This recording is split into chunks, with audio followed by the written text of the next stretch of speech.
NASA की तकनीकी team को सही फ्रीक्वेंसी की फिर से गणना करनी पड़ी और वॉयेजर 2 के रिसीवर से मिलान करने के लिए पृथ्वी पर ट्रांसमीटर को फिर से ट्यून करना पड़ा।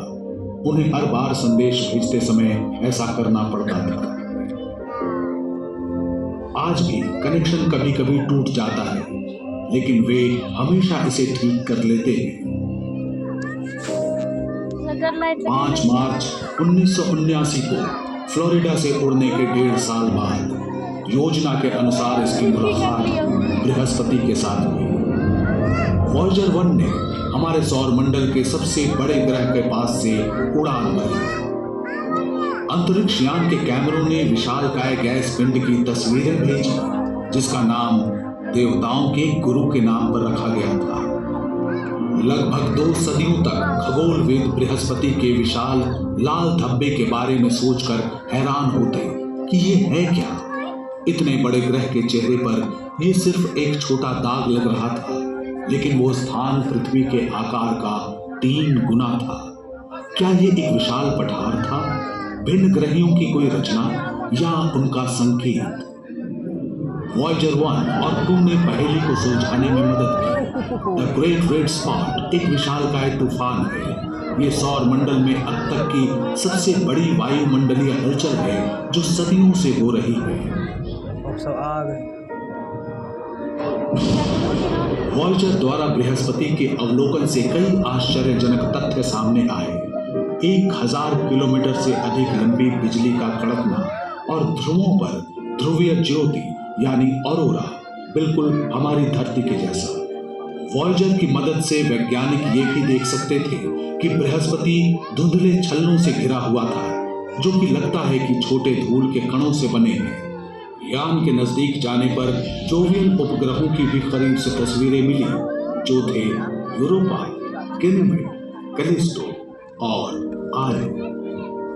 गैनीमेड के दृश्यों ने पुष्टि की कि ये सौर मंडल में किसी भी ग्रह का सबसे बड़ा उपग्रह है, हमारे चंद्रमा से 1.5 गुना बड़ा, यानी आकार में बुध ग्रह से भी विशाल। लेकिन बृहस्पति के 2 अन्य उपग्रहों आयो और यूरोपा पर और भी अचरज भरे हुए थे। वैज्ञानिक सोचते थे कि सौर मंडल में केवल पृथ्वी पर ही सक्रिय ज्वालामुखी है। उनका मानना था कि अन्य किसी ग्रह और उपग्रह पर भूकंप नहीं होते। लेकिन वॉयेजर ने आयो की जमी हुई सतह पर ज्वालामुखी को पिघला हुआ लावा उगलते हुए साफ देखा। आयो के कुछ लावा प्रवाहों की लंबाई 500 किलोमीटर तक की थी। शानदार दृश्य था।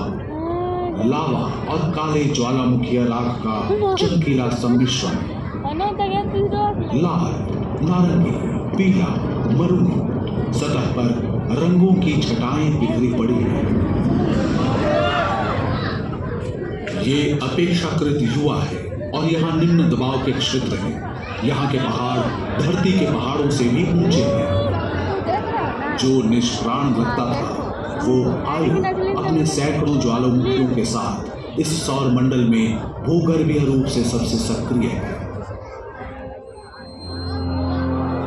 एक और जोवियन उपग्रह यूरोपा के साथ आमना सामना भी बेहद रोचक था। वैज्ञानिक पहले से ही जानते थे कि यूरोपा बर्फ से ढका हुआ है। वॉयेजर यानों ने बताया कि कई किलोमीटर मोटी बर्फ की परत के नीचे छिपा है तरल पानी का एक महासागर। वास्तव में यूरोपा में पृथ्वी की तुलना में कहीं अधिक पानी है, लगभग 2 या 3 गुना ज्यादा।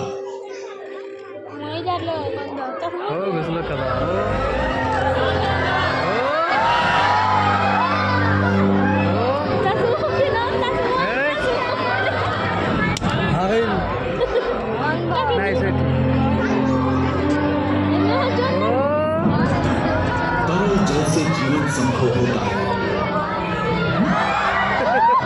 क्या ऐसा हो सकता है कि यूरोपा के छिपे हुए समुद्रों में भिन्न ग्रही जीवन विकसित हो गया हो? शायद हम कभी यूरोपा के बर्फीले पानी में ज्ञानवान जीवन नहीं पाएंगे, लेकिन एक छोटा सूक्ष्म जीव भी वैज्ञानिक अंतर्दृष्टि में क्रांति लाएगा।